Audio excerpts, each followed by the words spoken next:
Halo, nama saya Idan Ramdhani dari Universitas Mercu Buana, Fakultas Teknik, jurusan Arsitektur, akan mencoba mempresentasikan via WES 57 Street, Karya Arsitektur Rancangan dengan NIM 412 17 11 0052 via WES 57 Street dengan arsitek Bjarke Ingels atau disingkat BIG, bertipe Direct Commission, lokasi di Manhattan, New York, USA, dengan klien Beursvetter Residential.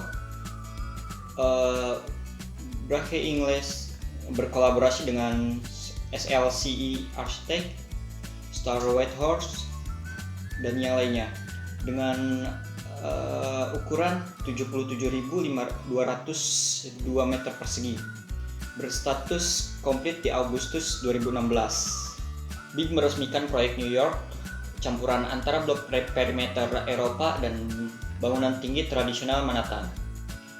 Via WES 57 memiliki bentuk unik yang menggabungkan keunggulan keduanya, kekompakan dan efisien bangunan halaman yang memberikan kepadatan, rasa intim dan keamanan dengan udara yang lapang dan pemandangan gedung pencakar langit yang luas.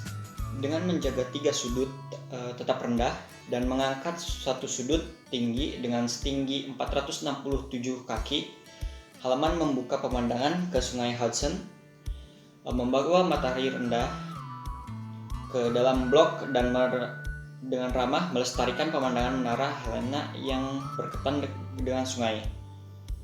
Halaman yang terinspirasi oleh oasis perkotaan dapat dilihat dari jalan dan berfungsi untuk memperluas kehijauan yang berdekatan dari Taman Sungai Hudson menjadi pengembangan di West 57 Street.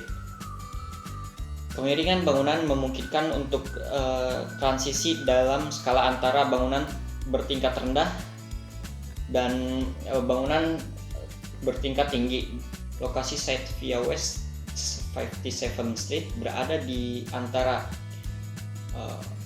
West 57 Street dan West 58 Street yang berada di samping Sungai Hudson. Sementara di West 57 Street ada beberapa high-rise building seperti di paling ujung yang kita bongkar, yang kita bedah, yaitu via West 57 Street. Terus ke sini ada Central Park Tower. Terus yang hijau ini ada Park Hyatt in New York. Terus yang kuning West 50 Luxury Condominium. Konsep bangunan sendiri seperti yang dibicarakan tadi, konsep masa bangunan menggabungkan antara desain skyscraper yang tinggi dan courtyard yang rendah.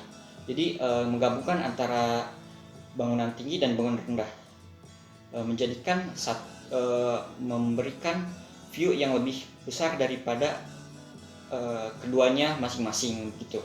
Untuk konsep bangunannya tersendiri, di sini sudah tersedia ukuran site yang akan dibangun.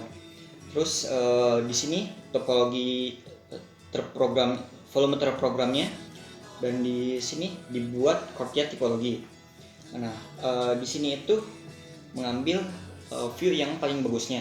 Jadi di mana sih view yang paling bagus? Nah, di situ bakal dicari bentuk bangunan yang menyesuaikan ke arah yang view-nya paling bagus. Terus ke sini mengikuti tadi view yang paling bagusnya, maka satu sudut diangkat ke atas supaya memperlihatkan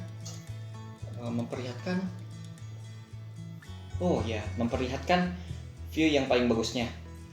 Jadi view-nya makin banyak gitu dari kalau misalnya datar, view-nya sedikit datar atau vertikal view-nya, maka sesuai volumenya gitu.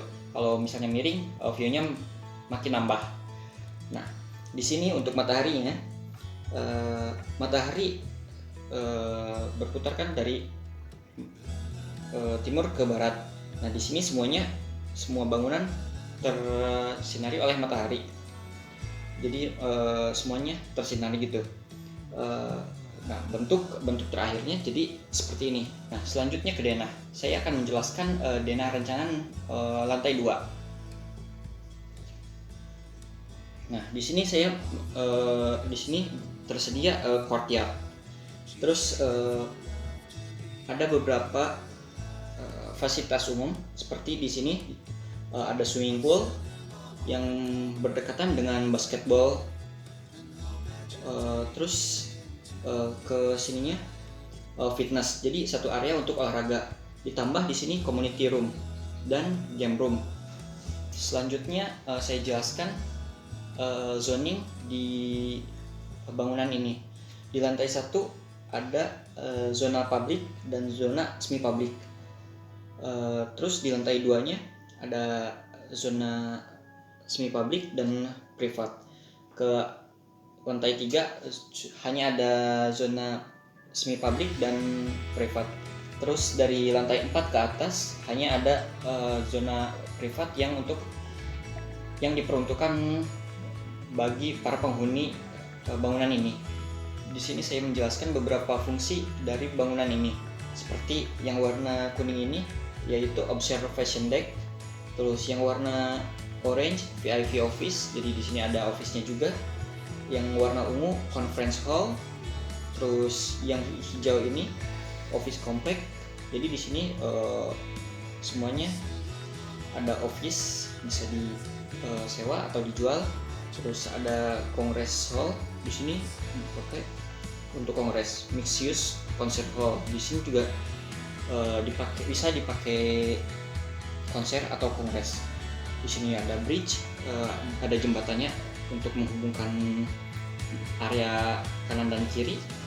Ada exhibition hall, reservational area, dan yang lainnya. Selanjutnya saya menjelaskan taman yang berada di bangunan ini. Jadi taman yang terinspirasi oleh oasis perkotaan Copenhagen dapat dilihat dari jalanan yang berfungsi untuk memperluas kehijauan yang berdekatan dari Taman Sungai Hudson menjadi pengembangan West 57th Street. Kemiringan bangunan memungkinkan untuk transisi dalam skala antara bangunan bertingkat rendah yang 3 titik dengan menara tempat tinggal bertingkat yang berada di utara yang 1 itu. Jadi 3 titik sama 1 titik itu. Dan di tengahnya ada taman yang luas. Selanjutnya ini ada view taman tersebut. Jadi di sini ada beberapa view. Nah, di sini itu terlihat dari si bangunannya. Jadi membuka jendela langsung area hijau. Penggunaan struktur beton bertulang pada bangunan ini karena kuat tekanan beton bertulang relatif lebih tinggi dari bahan lainnya. Struktur beton bertulang sangat kokoh.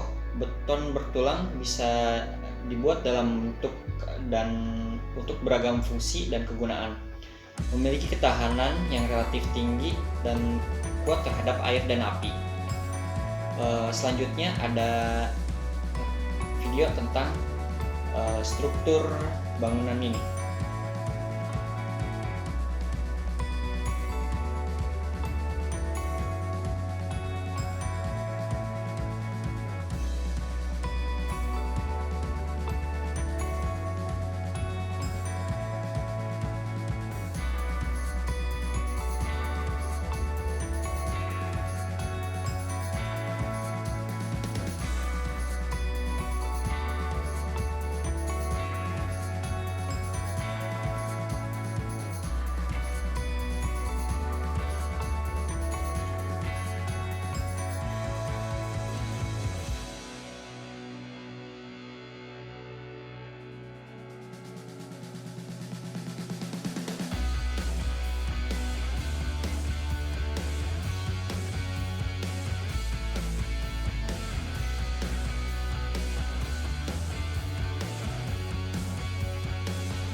Nah, untuk view bangunannya sendiri, via West 57 Street berbeda dengan gedung-gedung pencakar langit lainnya. Dia cuma kayak balok yang dibelah diagonal gitu. Jadi cuma ada satu sudut yang berada di atas dan 3 sudut lainnya berada di bawah. Seperti itu. Dan lihat perbedaannya sudah jelas ya. Cuma dia sendiri yang memiliki bentuk unik. Dan yang lainnya cuma lurus-lurus ke atas. Dia satu sudut yang berada di atasnya, 3 sudut yang berada di bawah. Untuk memperlihatkan seperti ini, view-nya jadi makin lebar, makin banyak view-nya. Lanjut ke interior. Di sini saya hanya memperlihatkan beberapa contohnya saja untuk interior yang ada di dalam bangunan ini. Seperti untuk sosial, ada lounge, reading room, party room, safe kitchen, terus movie screening room, sport playroom, pingpong, billiard, and shuffleboard, game room, poker room, dan yang lainnya. Dan juga ada lagi untuk nge-gym misalnya, fitness lounge, swimming pool, sun deck, exercise studio, indoor half basket court. Nah, seperti yang di gambar ini. Dan ini untuk bangunan untuk residensialnya sendiri. Ada beberapa tipe seperti ini. Kesimpulannya, bangunan yang memiliki bentuk unik ini karena memiliki 3 sudut di bawah dan 1 sudut di atas, menjadikan bangunan ini memiliki pandangan yang luas dan banyak, dan dijadikan suatu kelebihan yang ya belum jarang ada bangunan yang berbentuk seperti itu. Satu sudut di atas dan 3 sudut di bawah, dan di tengahnya memiliki area hijau yang sangat luas. Di Indonesia sendiri belum ada kiranya. Saya kira belum ada yang bangunan seperti ini. Terima kasih untuk perhatiannya. Yang jelas masih banyak kekurangan di presentasi saya. Terima kasih ya semuanya.